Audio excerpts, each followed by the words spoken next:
3. There we go. And so the first thing we had on our agenda is Judith Watson's joining us from the implementation committee to talk about like the parts of rec that were in the master plan. So Just moved her over. awesome. I can take notes, minutes, that'll help. Sure, that'd be awesome. Yeah, Don't have to ask Jen twice. So yeah.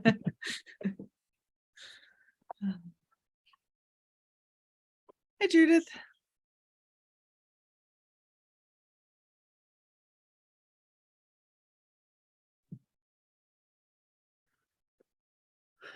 Everyone I do Zoom with is now switching to WebEx, so I'm completely confused as to what I'm using, and heaven forbid that I would actually have to run a meeting. That's going to be a total challenge, but No worries. All right, so will I dive in? dive right in. Yep. Thank you. How much time have I got? I just want to make sure I'm not taking too much of your time. Whatever you need. Okay. So, yeah. Okay. So thank you so much for allowing me to come on the agenda. I think the timing was pretty good for this one. I thought I'd just give a little bit of background on the Master Plan Implementation Committee, and how it relates to the master plan and how it relates to what the boards and commissions are doing. And then just really wanted to get a sense from you of on the goals and recommendations that were assigned to the Recreation Commission, how you're doing on those and other things I can help with. So we finished the master plan, the 2021 master plan in June last year. Pretty amazing effort by everybody from the different organizations, and Kristen was super involved in that process. And once it was approved by the planning board, one of the things we talked about was the importance of having some sort of mechanism for making sure that the plan is kind of kept active and alive, and that it's being worked on. Because I think when we did our initial reviews of the 2008 plan, and that's going back to, we started on that plan in I think 2019. Yeah, 2019. One of the big feedback topics was that the plan itself was pretty good, but there really wasn't much oversight around how the goals and recommendations were actually being implemented. So there wasn't a formal report out, and the planning board, who's the sponsor of the master plan, even though I think this time around it's a much more holistic plan than just planning and development, they were very keen that we have some sort of structure in place that actually allows us to kind of keep checking in and making sure that everything's moving forward, and that if particular parts of the town government need support and help, then we can make sure that kind of happens. So the Master Plan Implementation Committee, it's a relatively small group chaired by Lisa Braccio, Kat McKee, myself, Debbie DeMoria from planning, and then Will Warren. And what we've done is we've grouped the different parts of the plan into 6 kind of key areas. And my area of responsibility is education and recreation. So there's other members of the committee are working with the other boards and commissions. So we feel pretty comfortable. We've got this kind of holistic approach to it. One thing I just wanted to make clear is that the implementation committee is not responsible for implementing any of the recommendations. That it's not that we're going, oh, okay, let's I'll take the 20 recommendations for recreation and I'll make I'll do them. It's obviously the responsibility of the group that took assignment during the planning process. We're here to kind of report out on progress to the planning board and also to offer support in whatever way we can. And I think everyone recognizes that it's not, the plan itself is not a kind of it's not fixed in the sense that it can never change. But the way I kind of think about it is a little bit like a budget. You know, you set the budget at a point in time, and then things change, and you spend money in the budget, and other parts of the budget you never spend. You know, you never spend money that's allocated there. So there'll be a process probably on an annual basis of going back and providing some sort of formal update that says, well, yes, this particular set of recommendations is no longer viable because something's happened in the town, and or it's been replaced by something else. So that is the background. Does that all kind of make sense? Yep. Okay. that makes sense. And then Jen, I think I sent you what we tried to do is to provide a little extract from the plan, so that it's hopefully easier to kind of just focus in on the things that that were assigned to the Recreation Commission. One question I did have is whether is the relative responsibility between the Recreation Commission and the Recreation Department as far as, you know, these goals and recommendations. Because I think Karina Quinn sent a copy of the formal master plan to someone in the Recreation Department, but I'm not sure you guys have actually got a final version. It's on the website, so I mean, it's not that it's not available, but Yeah, we have a final version in the office along Oh, with trails as well. So we house both of those in our office. So we have those. okay, perfect. So I guess we should, I mean, I have a few questions that I have my little template. Okay. If that's okay, we can use this just as a kind of a check-in, and then if there's other Okay. things that you want to raise, then that's perfect. Let me just get my piece of paper here. I'll put the readers on. So I guess the first question is there anything in those goals and recommendations that wasn't clear that you have questions about, or do you feel it's all pretty much understood and makes sense? So I know, mean, go ahead. I was gonna say, I mean, we were all along the way, like Kristen kept us closely involved. We reviewed these multiple times. So and I went back and read them again. There's nothing in there that, like, a lot of it we're already doing, right? Or it's underway. I think like there was one comment somewhere about like sidewalks, and recreation was tagged to it. And I was like, we don't really have anything to do with sidewalks, right? Like, so there might be like some like, and I'll see if I can find it, but like, it's the only one that I could come up with that didn't Okay. make sense. I got But it. Tim, Do what were you you want me gonna to bring it up? I can put it on the Sure, screen or if like- you want.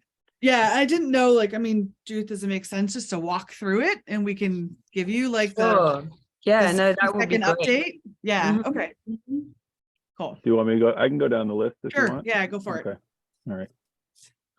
Yeah, like I was kind of going to say what Jen did. I think Kristen did a really good job of keeping us posted. So everything that we put forward, I believe, and I think I speak for the commission, was realistic and kind of met our outlook on what we wanted to do. So starting at the top, improve and maintain quality and safety of all rec facilities.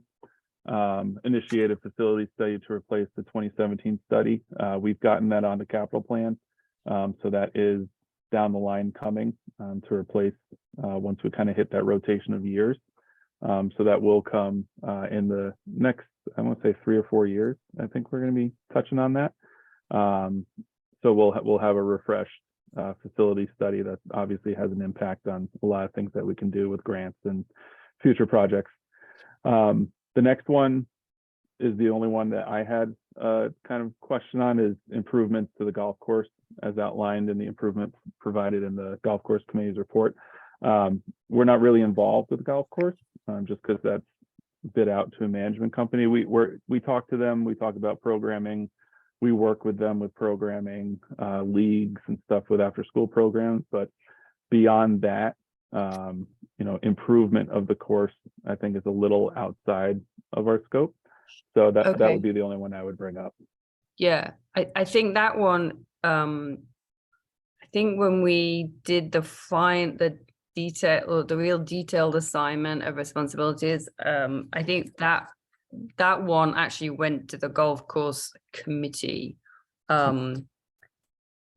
So I guess I have to make sure I follow up with them, because that committee's still in, do they still exist? It's not been Oh, yeah. developed.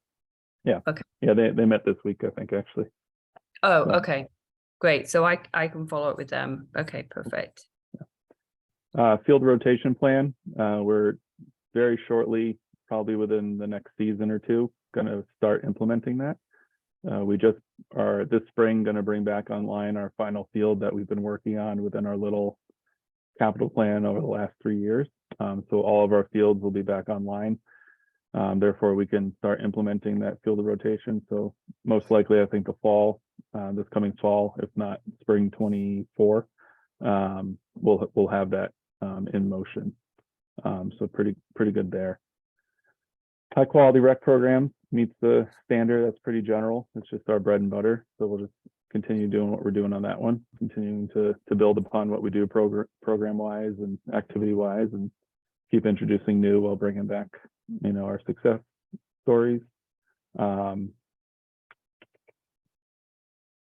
rec opportunities, business continuity, planning for times where social distancing is required, if we ever get to that. Again, we were successful at it when we had to do it. So no worries there. And then nature-based passive rec programs, gardening, bird watching, butterflies. It's always a constant conversation. Those are conversations we're already having with conservation and open space, things like that. So it's just a matter of getting them going. Yeah, and I think that one might be one that was also, I think that one was, might have been, I'm pretty sure it was, I think that one was the kind of coordinating responsibility for that one probably fell to open space. Mhm. But obviously it's like a number of these recommendations, they would require involvement of other groups and committees and collaboration. So Yeah. pretty sure I'll go back in and check with Kat, because she's working on that with conservation and with open space. So so next one, expand rec facilities, working with planning and EDC for a new development to include funds for rec facilities.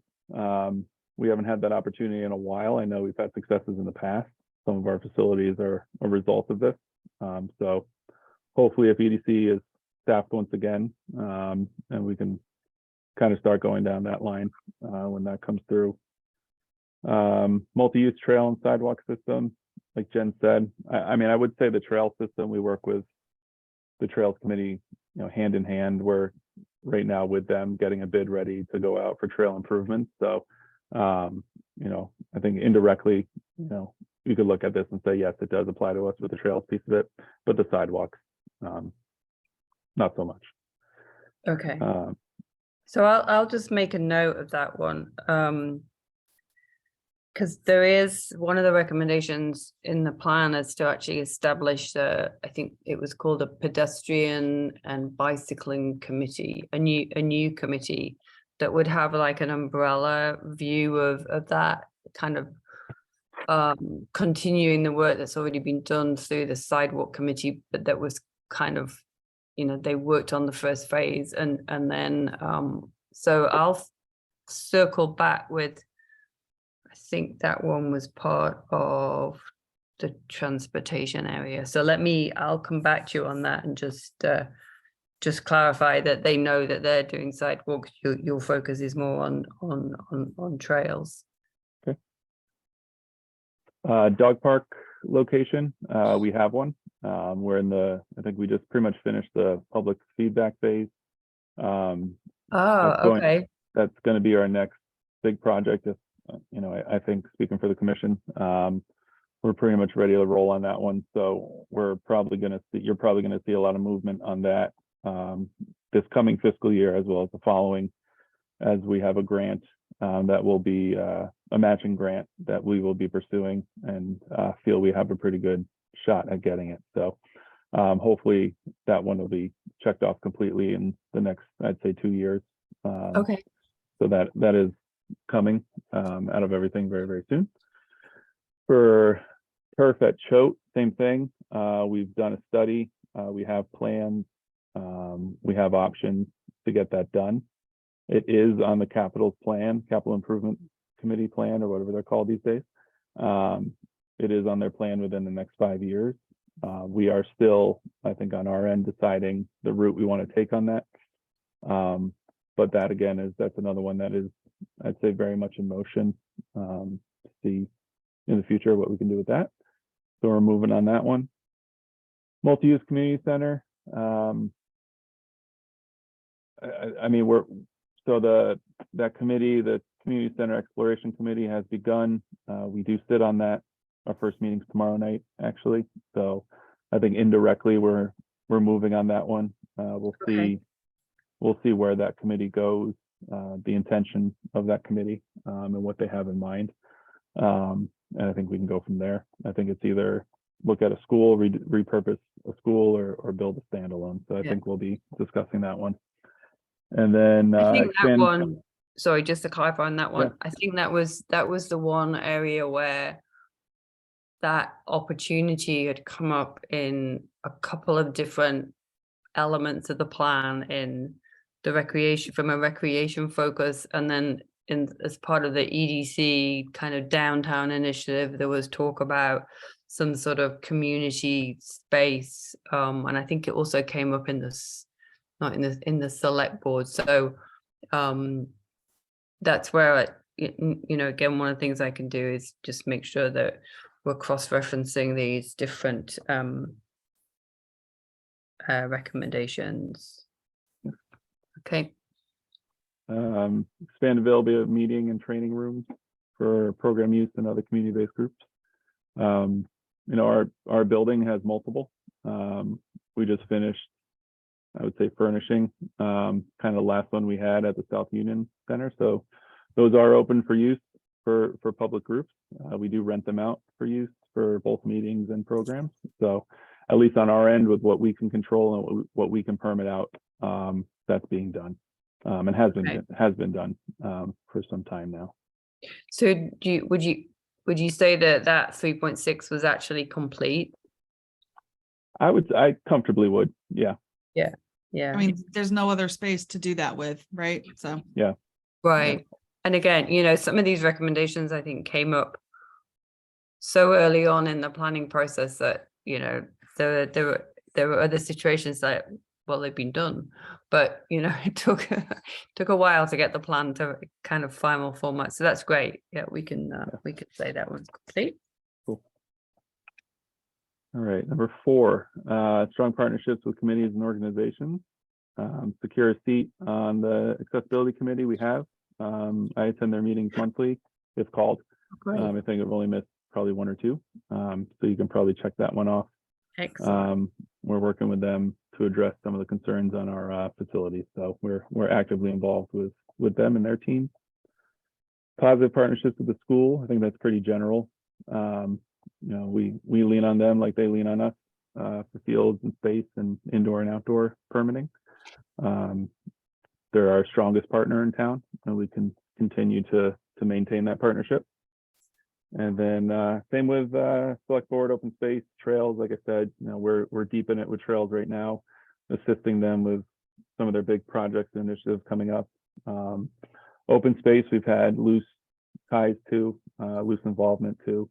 I know, indirectly we help them with registration with their programs if they're over at the library and stuff like that. So, we have involvement per se with them in that regard. And then select board's just there for support, and they're involved in a lot of our community events and they're made aware of everything. So I'd say all 3 of those are we're pretty involved in. When it comes to property acquisition, for these things.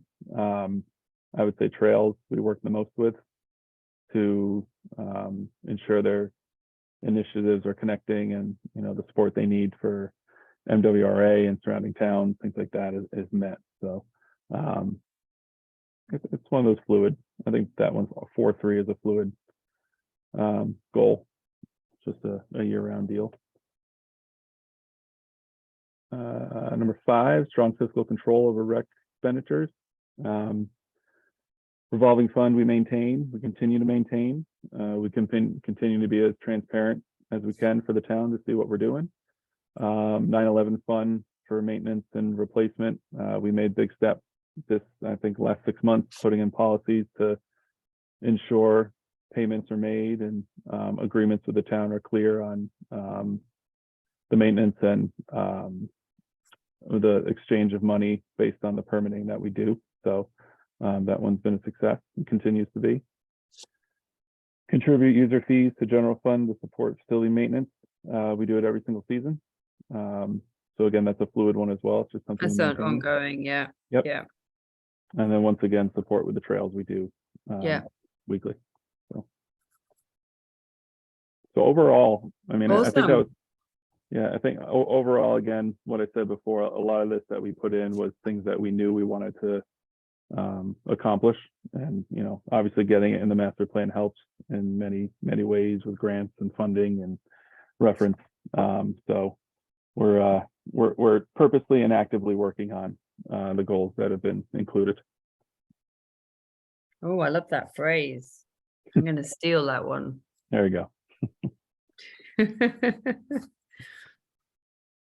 Okay, guys, thank you so much. That's really helpful, really helpful.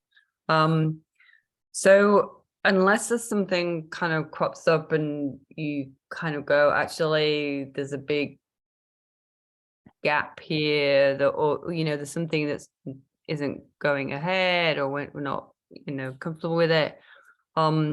Our goal is only to meet with everyone every 6 months because, you know, we recognize that some of these projects take time and, you know, you certainly don't want us knocking on your door every month going, oh, how's it going? So I'd say, you know, this was our kind of winter check-in, unless there's something that, you know, you need any input from me. I'd say I will be in touch in the summer and we'll do a kind of a summer check-in and then we'll go from there. Cool. You're welcome anytime. So whatever you need. Thank you so much. Yeah, it's been nice to be able to, you know, have relationships with the smaller committees. You know, when we were doing the master plan, there were so many people involved, and you know, I did spend quite some time with Kristen, so it's nice to be able to meet other people and kind of track how it's going. So, and my goal is to go back and read some of your minutes as well, because I'm like try and get myself up to speed on some of it. But thank you so much. I really appreciate your time. For sure. Thanks for coming. Thank you. All right. I will just leave. Thank you. Bye-bye. Have a good night. All right. Yeah, I read through that today. I was like, oh, we're doing everything. So Yeah, that's what I thought. Everything. make life easy. Kristen did a good job. Yeah, there you go. All right. So then next up on the agenda, so general department updates. Yep. So outside of what's listed, Rep 4 was just announced. 3 wrapped up today because we had that random snow day at the beginning of January. So 3 wrapped up today, another great session. 4 is up for registration. Our numbers are super strong. So it's good. A lot of people still want sports, but we're not quite there yet, getting outside. So still a lot of STEM, a couple offsites, but overall, really good program. So kudos to Joe again for getting those rolling.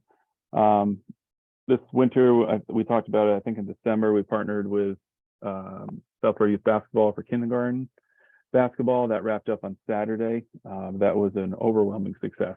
So I think we have a future there to keep it going. We had I think we had 57 little athletes running around.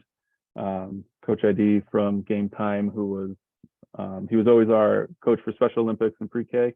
We signed him on to do that. And it was great. It was a good exposure for him, I think. And the parents loved it. I think the parents just absolutely loved it. So pictures were awesome, and feedback I've been getting is excellent. So he did that for us. He also did our pre-K biddy basketball, and he also did Special Olympics. So every Saturday we hit those back to back to back. It was great. No complaints, successful seasons. Parents were happy. We were happy. Isaiah was happy. And he did this year, as a thank you for helping him with SYBA, he did Special Olympics on the house for us, which was very nice of him. So I think it was great. So those are wrapping up. Winter stuff's wrapping up. Ski and snowboard wrapped up today. Joe's probably on his way back right now with the kids. It was mush today because it was like 60 degrees, 70 degrees coming off the snow. So, but hey, we're done. We made it. So that was good. And a full bus, no issues. Super simple, great volunteers for chaperones. So big thanks to all of them. Spring and summer camp information registration, postcards hit mailboxes today. I don't know if you guys got yours in the mail, but it came out really good. I think in your packet, I put a copy of what one of them looked like over right here. So much cheaper, a little more in your face when it comes to programs. So it's great. So we'll be opening up summer registration March 6th at 7 a.m. We're holding resident only registration, which was the feedback we got last go around. So we'll be doing resident only for the first 48 hours, and then we'll open up to the general public after that. And we'll see if there's any space left for the general public after that. So moving on that, but just working on summer, like we chatted about a little bit. Staffing, we're just hiring. We didn't get back nearly as many returners as we thought. A lot of them internships, a lot of them got other jobs. So a lot of it we expected, but it doesn't make it any easier. So we're holding interviews the week of February break because we had a lot of Algonquin kids apply, which is perfect. That's what we want. So we'll do that over February break. The supervisors are coming back, so they're going to come in as well and assist with that. So we're off and running, but we are way far ahead planning right now where we have been in the past. Pretty much everything is, field trips are secured. All of our site amenities are secured. We did a big supply order at the end of last year while, things were fresh. Staff apparel, staff things, all that stuff has been done. Already working on training. I think we pretty much have that down pat as well. So we're in great shape. It's probably the best shape I've felt since coming to the town. So really good with that. And we'll see what happens when we open registration. Obviously, we have a little more competition in town. They are gaining kids over there, but I still think that we have our own population that will be coming to us, and we have our loyal families. So we'll see what happens. Any questions on summer? No. Okay. No. Permits for the spring are done. I sent you guys in your little packet kind of a breakdown of who took what, how many hours there. So it's the usual players. As you can see, I'm going to wait until schedules get released to kind of weed through some of them and try to narrow down their times, especially baseball when it comes to use of Woodward, specifically, as well as Fayetteville. I would be shocked if they need that many hours. But again, like we always do, as soon as the schedules come out, we'll tweak as needed. Looking at here now, soccer isn't put on that grass list. I don't know why I didn't print, so I apologize for that. But they're, it's soccer, so they're blanketed everywhere. They're going to be using Liberty, just waiting on that schedule to see exactly what they're going to be using out there. And then we will make the parties that are needed aware of the hours, but it is strictly practices as we did discuss with conservation. So there should not be any games there. But anyway, soccer, baseball, lacrosse, girls and boys, rugby is going to come back, which is great.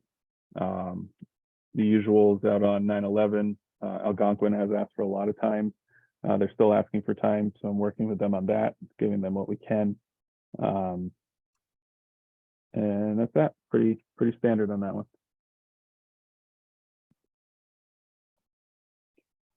Any questions on that? Don, were not that you care, but they took the afternoons again on Saturday Yeah. for soccer. What can, I mean, so the, who took the afternoons? Oh, the boys, soccer took the boys, so they're hosing the girls, yeah. So I thought of you. I didn't say Yeah. anything. I just thought of you. I tried.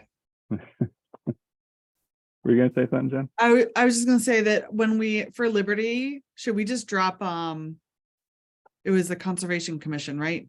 Yeah. So I I figured, talked to I talked to Melissa about it. I said they're going to use it. I was like, "Do I need to come in front?" She said no.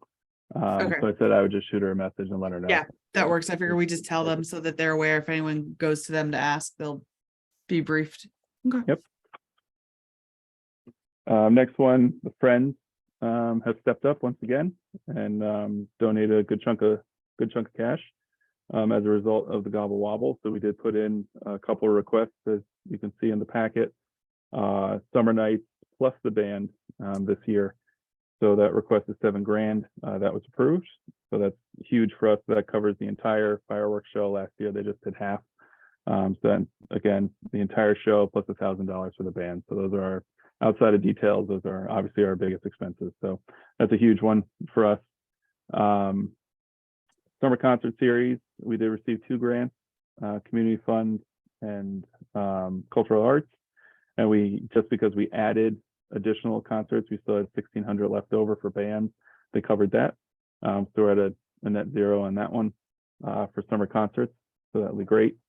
And then we should have our van in the coming weeks. We have a VIN number. We got a VIN number a couple weeks ago, so it's in production. So we're still on a March delivery date. So they're going to cover the decaling of the van and the purchase of a GPS system within that. So the only one that they held back on is the trunk or treat because they wanted us to explore the possibility of them purchasing inflatables instead of us always renting them. So we're looking into that. We have concern. We see the pros and we see the cons. So we're just weighing both of them, and we will get back to them on that one. But overall, off the bat, $9,100, which was huge, big help. As you can see across a lot of our bigger programs for larger scale community stuff. So awesome there. Mhm. Big thanks to Jolene and the team for that. Trails Committee bid update. So we are, this past week, we just received final edits from council on the bid that was put together. We've been working with them pretty much daily at this point, helping Kat and the crew get everything straightened away, correcting language, adding in things, and all the fun stuff of a bid. So right now it is going to go live on the 24th of this month. So that is when we are expecting to open the bid. And then the schedule is built out from there. So 2 weeks of posting, we'll have our, I don't have it in front of me, I apologize, but 2 weeks of posting, then we'll have our site visit that we're making mandatory, questions, addendums. We'll give them a week. And the way it's lining up is we'll have a week to do reference, a little over a week to do references and recommendation, hopefully if it comes within budget, and get it to the select board. So we kind of framed our due date on the select board meeting. But that's moving. We're finally at that final bid phase. So that's going to be going out on the street next week. So that's exciting. So fingers crossed on that one. And then the other half of the or not half, it's more of a quarter of the funding for the fencing for the smaller trails grant piece of it. That kickoff is going to be next week. So the fencing portion of it with signage that does not have to go out to bid. We'll be meeting out. I think we're meeting with MWRA, conservation, kind of all the players around that area, the watershed, to talk to them. So that one's moving. We signed off the contract to proceed. So that one will be hopefully done in the coming month or so. That's a good one. But made it to the somewhat finish line. We just need to get a good bid in, and fingers crossed we do.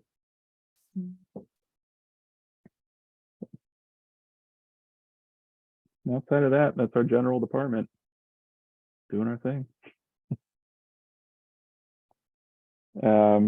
Next one, part-time staff appointments. I did put one on there. I didn't mean to. Lisa Wagner, we already approved her in December, so please ignore that one. But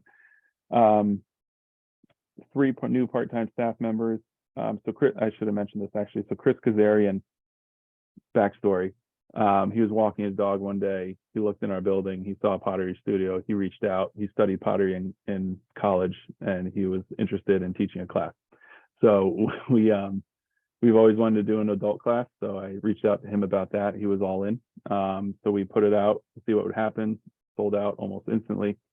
So on Mondays, Chris teaches a adult pottery class in the studio downstairs. So now we have the adult classes and the kid classes kind of bookending the week. And that was always a goal of mine down there. So happy to do that. Super cool guy. Very easy to work with. Just happy he can get his hands on a wheel. So he's in, when we're there working in the office, he usually pops in and does some work himself. So really good setup there. So that is Chris.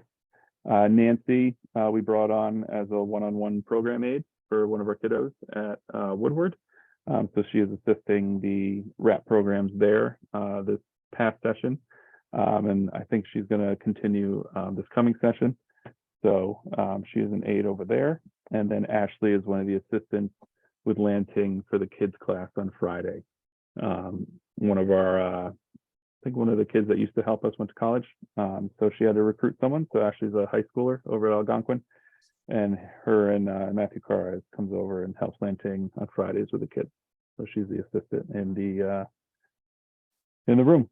So Chris is at the rate of $23.57 an hour. Nancy's at $15.54 and Ashley is at 15. So I'd be looking for a vote to approve those hourly rates so I can get this over to Kristen in payroll. So I can make a motion to approve those hourly rates as presented. I'll second that. So then roll call vote. Hanson, yes. O'Day, yes. Dumont, yes. All right, there we go. You? Did I hear Sure. Lisa? What did you say for Lisa's rate? Lisa Wagner, we already approved her in December. Oh, that was, okay, got it. Yeah, that was my mistake putting that on there. Okay.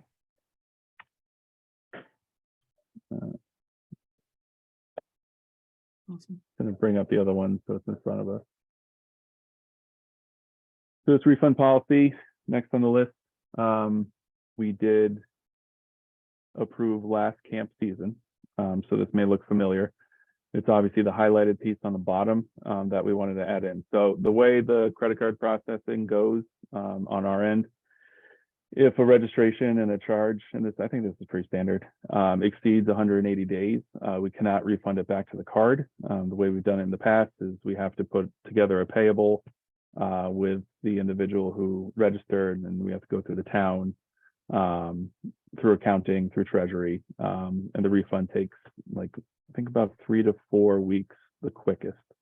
And just as much as we've nailed down a system, it's truthfully become a headache. So this mainly pertains to the people who register on the first day of registration, and then we find at the end of the summer something happens and they have to back out. So in order to kind of get rid of that headache and the confusion and the wait time with accounting and treasury, Joe and I were talking. We just thought it'd be best if instead of refunding if you're past that 180-day period, we can apply a household credit to their account on their recreation registration page to be used whenever they want for future rec programs. So if that makes sense to you guys, if I explained that well enough. It makes sense to me. Okay.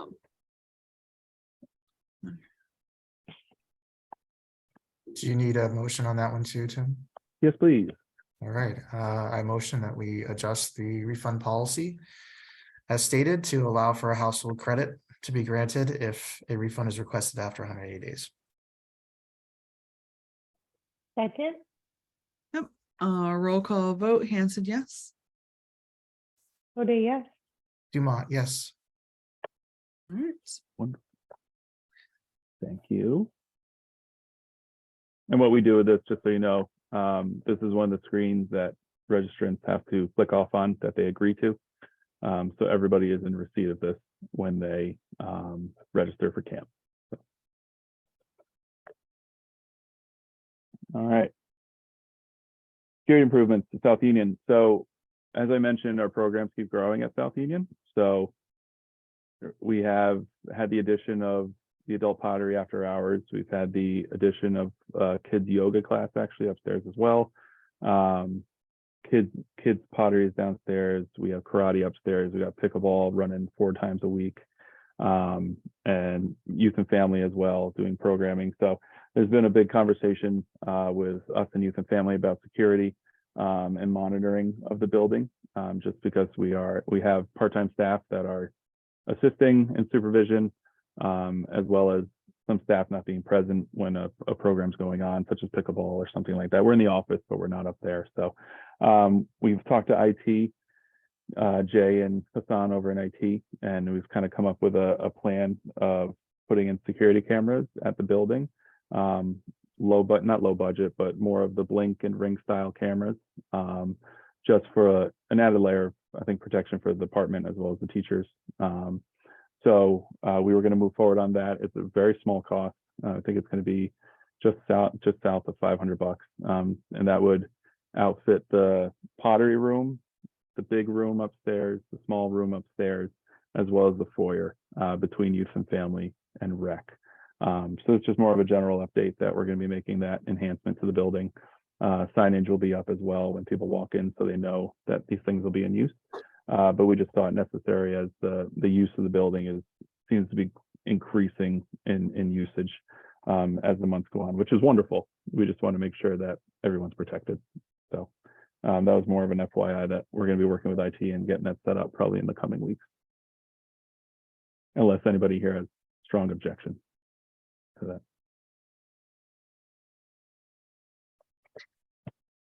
Silence means no. No. No.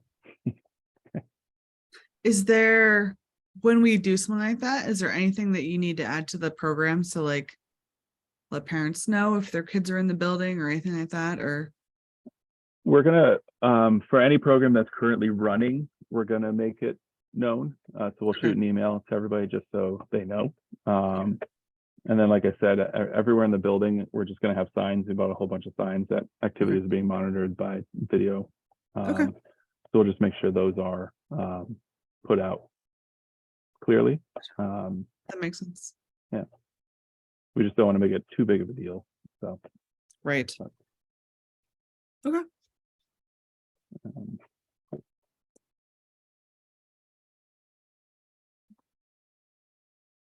Pickleball.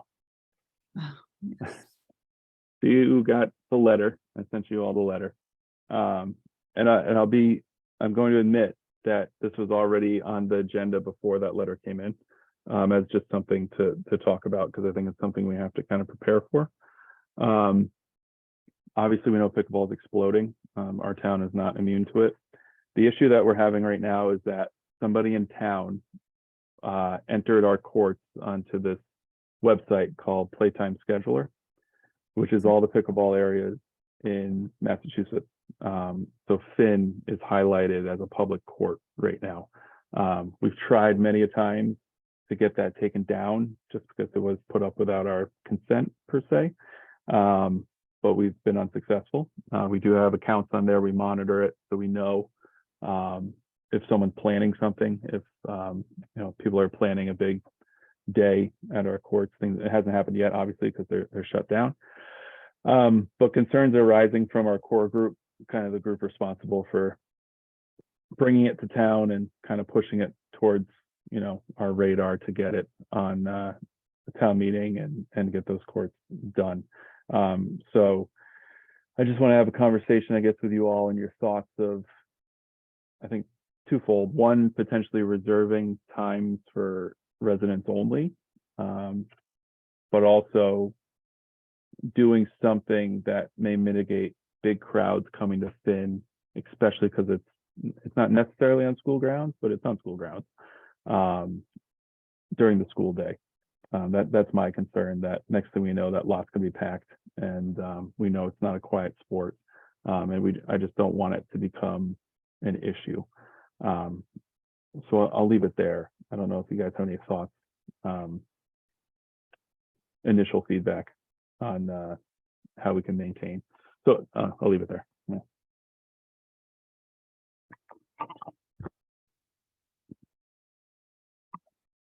What, so when the letter they reference a gentleman who's organized over the last like 4 years and says it's been supported by recreation, does that like, what does that actually mean?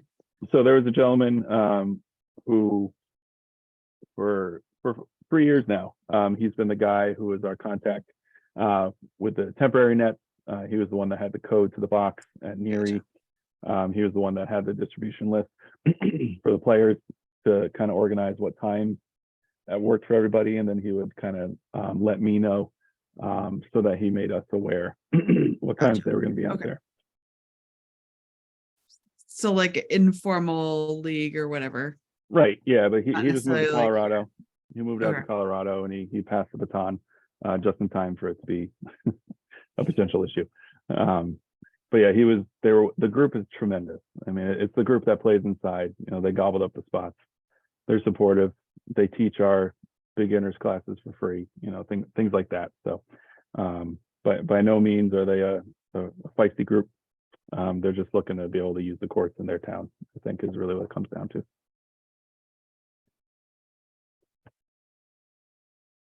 Just so we're clear, Tim, are they asking for, the letter kind of is a little bit overplayed. So they're asking for indoor courts too and Finn, or like, because it looks like it's like they're looking for 9 to 12 with additional time on Wednesday. Oh, so looking for 9 to 12 plus Wednesday 3 to 6 at Finn. Right. Okay, all right, sorry, I've read it several times, it just was a little. So I guess, well, I have a bunch of questions. Are they renting the courts and paying for them to have them reserved, or no? No, they're looking to just have somewhat guaranteed time that they're not going to be swarmed with the public. And that comes down to, again, if I want to be a policy guy, you know, we don't rent out the tennis courts. So I think that's the complication of it. But again, I want to be I'm not so much concerned about them and their usage. My concern is the school. My concern is overwhelming the court with a crowd during a school day and it being disruptive. So I definitely think you can get around that a bit with basically bracketing it. You know, what happens after school ends is fair game, right? So I think we can thread the needle on that one. The question is do you do something like, do they continue to get to use Neary and then then we switch them over to Finn when school ends, you know, something like that. If we're amenable to doing even the allocation of the time. Because you're saying historically they've used Neary. Right. Yeah, because that's always been the temporary court. Yeah.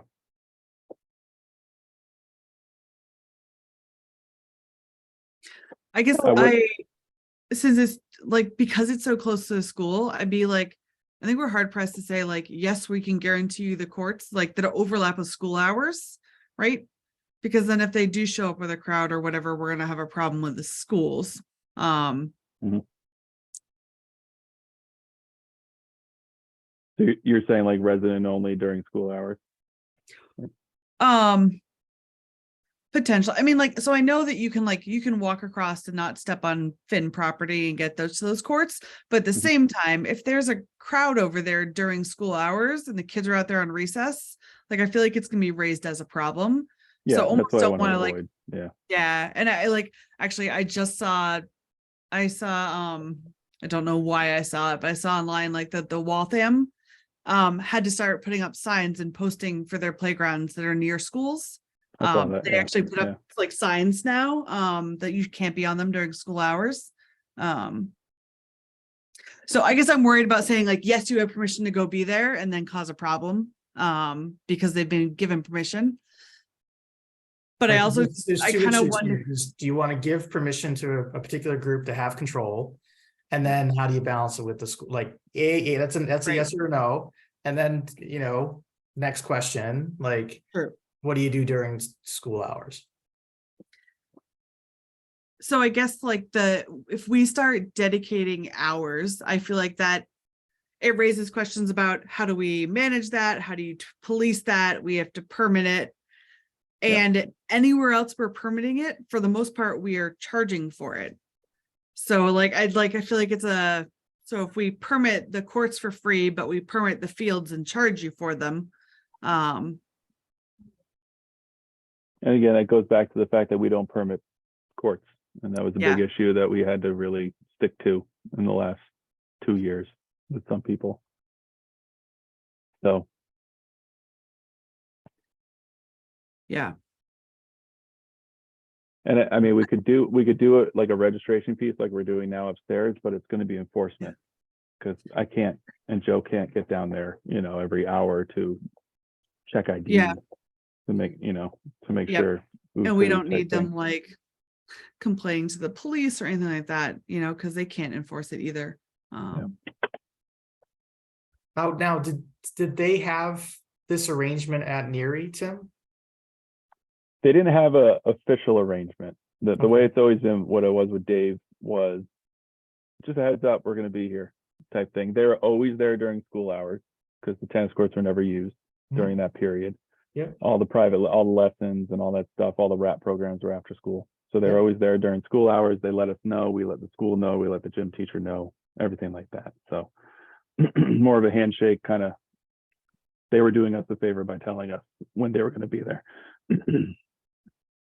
But their letter says that when they did that, their use superseded others playing on the courts. Is that just because that's how it worked out? Like we didn't officially mandate that or enforce that. It just worked out that they used it at that time. So it worked out in the fact their nets split one of the courts. So it's not like tennis could go on because the nets were in the way. So.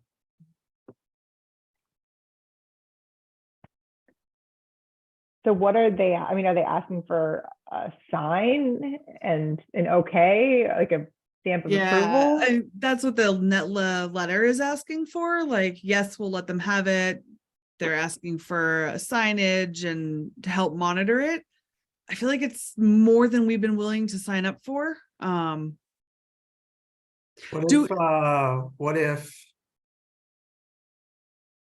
if and you can like throw rocks at me, Tim, so if it's a bad idea, just like mute me or whatever you can do with the controls.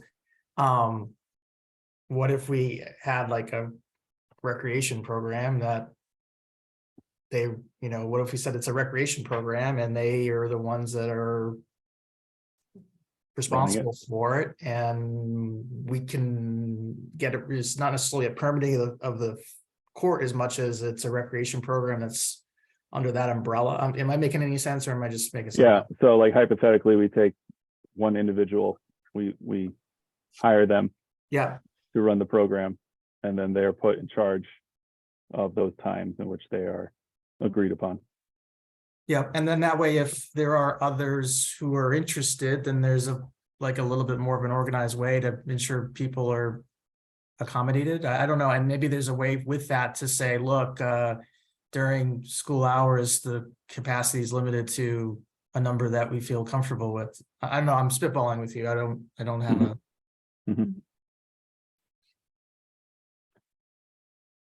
Okay, so let's rewind. What is it as an umbrella? What's the thought on making it resident only hours? I think so. I talked to Westboro. Westboro is a pretty big court system, and that's what they've done.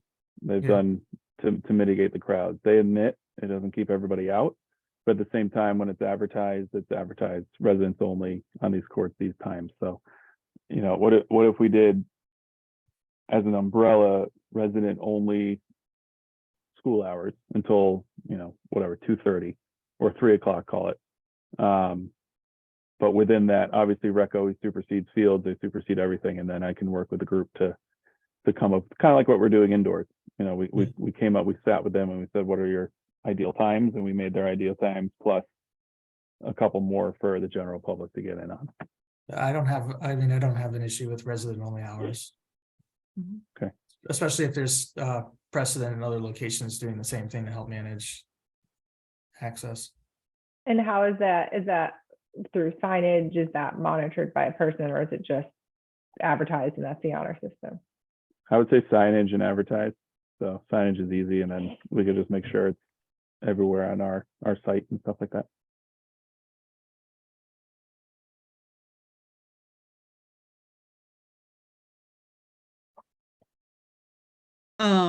Yeah, I mean, like, are resident only hours just like weekdays, Yeah, you know? Because That's also, what I I mean, would do. like, there's no lights over there. Yeah. So it's like resident only in weekdays, and then weekends it's more open, more Right. free for all. So that way Right. it solves during the school year. I mean, and we could, I mean, like, could still let like Finn know that there's a group that will be out there, but they've been like, they know how to behave, they'll be courteous, they won't be like, you know what I mean? Yeah. Okay. Yeah. Yeah.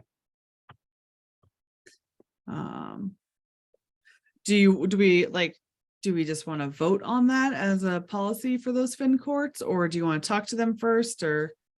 If we could vote on the resident only hours, I think that will suffice, Okay. and then we can work within that. Just because rec already has the authority to do Yep. programming. Okay, so make a motion that the Finn courts will be designated resident only during weekdays. Second, Is that a question? I was just wondering, did you want a specific set of hours or just all day? I was thinking just all, you know. Well, because if we set hours, then the like sunlight changes during the summer and the school, and like it might be easier just be like, because they're so close to school property that during weekdays they're residents only. Yeah, That's I mean, good to all of go. our field signage, it's sun up to dusk. So I mean, Yep. we could do that in the weekend and whatnot, and just make sure it's clear on the weekdays. Yeah. The weekends and holidays, it's open.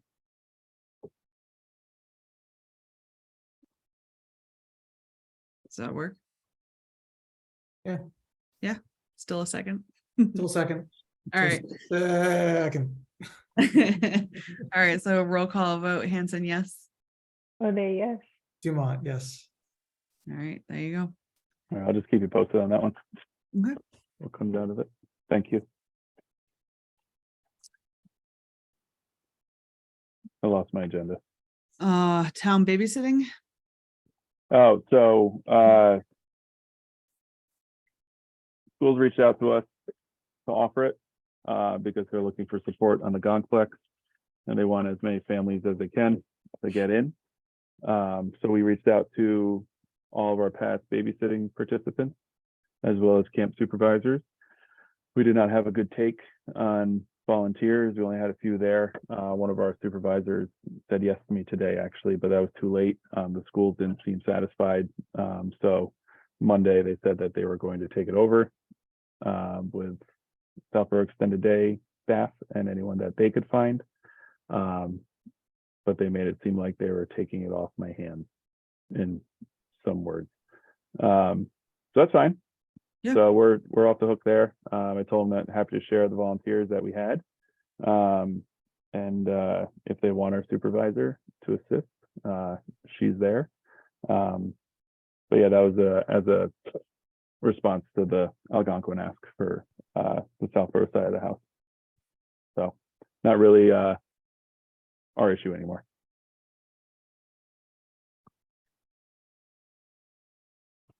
How do we feel about the Gongplex? Don? How do I feel? My kids just asked me today because they did a presentation for the kids today. And my response is that improvements are needed there. I don't know that it makes a lot of sense that they've asked for all that in one shot. I don't like that no one can explain whether they've been able to raise any funding for it. Having, Kristen and I went and spent time with the folks in Shrewsbury to understand how they did it. And they went through, you know, their school drove that, but they drove a money raising donation effort sponsorship, the whole thing. That seems to be lacking here, which is confusing to me. I don't understand why. And then I asked the kids, I said, well, what did they ask of you today? Did they tell you, you know, get home and tell your parents to get out there? And there was nothing of that. Like, you know, it was just sort of like, hey, we're going to build this thing and it'll be great. And, you know, it's going to cost, you know, this much money. And everyone was like, whoa.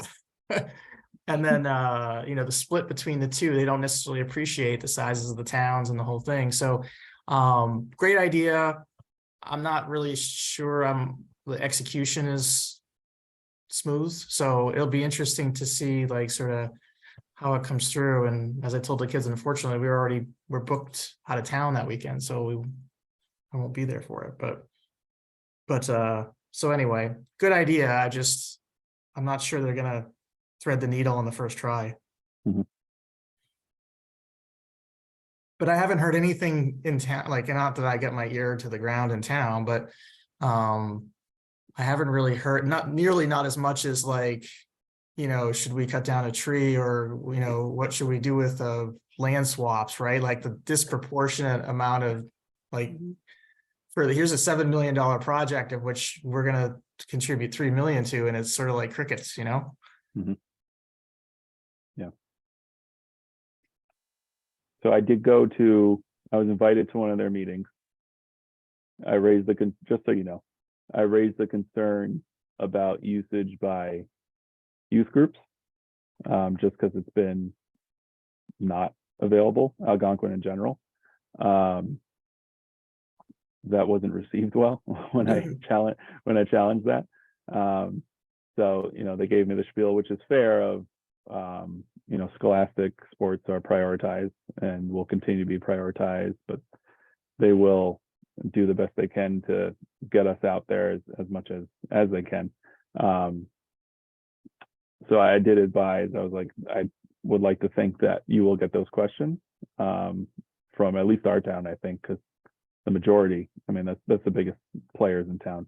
And we know that where you saw it just with the field permit numbers, you know, our space is limited. So we'll see if there's a response to that come town meeting time. And then they did ask me to send out, just so you know, they did ask me to send out a letter to all of our users and constituents, all of our database about supporting the project. I chose not to do that. I didn't think it was appropriate use of our database. Besides the fact I am not a resident, Joe is not a resident, so we don't really have a say in it. So I just want to let you know that I did not send that out, and I do not plan on using. Yeah, I would have. I think it was a good idea. Or you made a good decision, Tim. I would have. I would agree that we certainly shouldn't have been asked to support.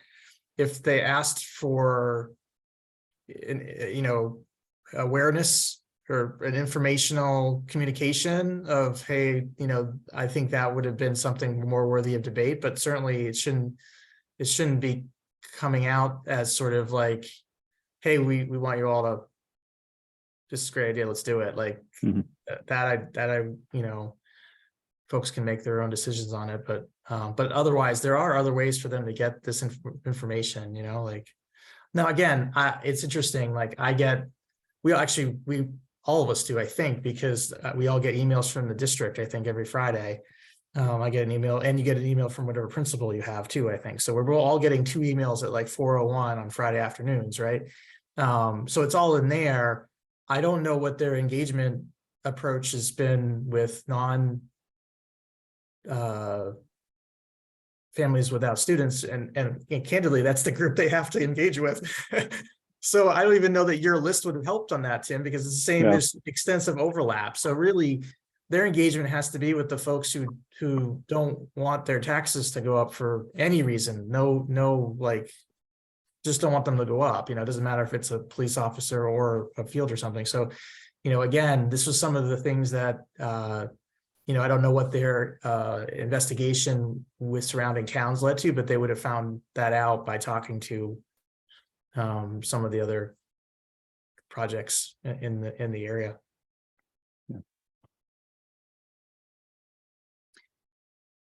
This is going on the warrant as like a, what kind of article is this?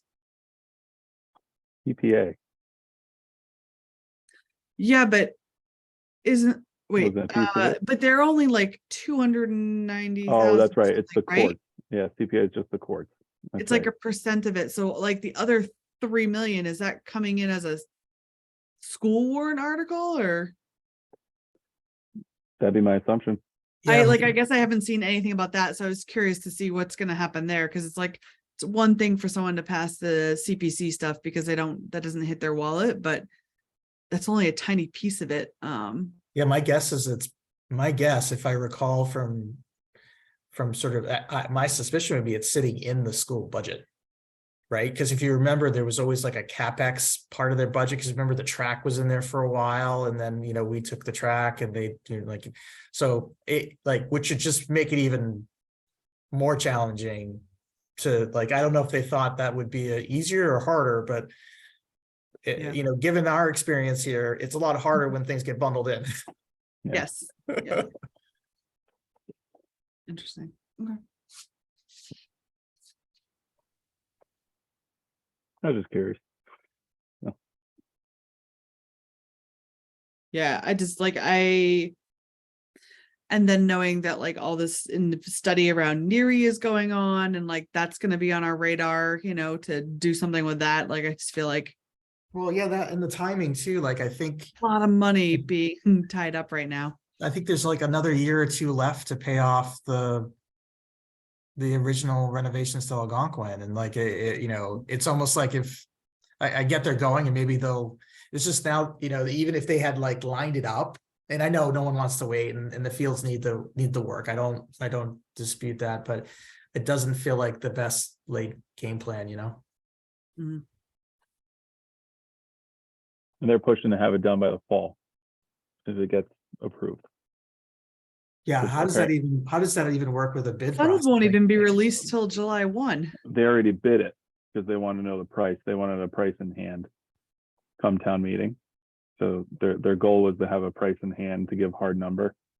That's what they talked about in the meeting. Interesting. So The Wow, funds that wouldn't was- even be released until July 1. So how would they have it done built by Yeah. September? Oh, wow. Okay. All good questions. It'll be interesting. Yeah. yeah, definitely interesting. Well, it'll be interesting if Southborough says no and Northborough says yes. You wonder what they do. Yeah. I also love that they're doing pickleball courts on their tennis courts, and I'm just sitting there. I'm just like, Have fun. Trying to appeal to Have- everyone. yeah, have fun with that one. When's the Northborough town meeting? Is that before or after ours? After, After much later, right? it's like April? mid-April or late April. Yeah. Interesting. All right.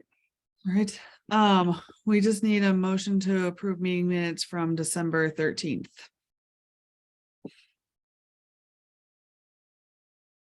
Okay, I can make a motion to approve meeting minutes from December 13th, 2022. All right, so I can second that. Then roll call vote, Hanson, yes. O'Day, yes. Dumont, yes. All right, and then just, do we have an next meeting? What do we want to schedule that for? Let's see. March. Like March 14th, like the second Tuesday? So I'm gone at that NRPA training. Oh, that That week. boondoggle Yeah. in West Virginia, in right? March. Yeah, West Virginia. Maybe it'll be nice. Yeah, let's hope. Do we want to do the following Tuesday, 21st? Yeah, sure. Be the week before town meeting, in case anything else comes up. Yeah, that's fine. All right. Sounds And good. just so we know, the executive order, from my understanding, expires at the end of March for Zoom meetings. So we'll have to see what comes out of that, if they extend it or not. Can't imagine they won't, but you never know. But I guess 21st we'll know. Okay. I did my best on these minutes, Jen. I haven't taken minutes in a meeting in a while, so I tried. All good. I appreciate the help. I figured, well, I just had to ask people today to take notes at a meeting, and like I have monthly, and I had to like ask for all these note takers, and I was like, I better volunteer to do it tonight because I felt like I was asking everyone else to do it. So, Nice. yeah. Cool. All right. Cool. All right, y'all. Alrighty. Good to see you. Alright, thanks, everyone. Talk to you Thanks, later. Tim. Good Jen. job. Night, guys. Jen, Yep. are you going tomorrow to the community center meeting? It's on Zoom, right? Yes. Yes. Yes. Okay. I'll see you there. Have it. All right. Have a good night. All right, guys. Bye. See ya.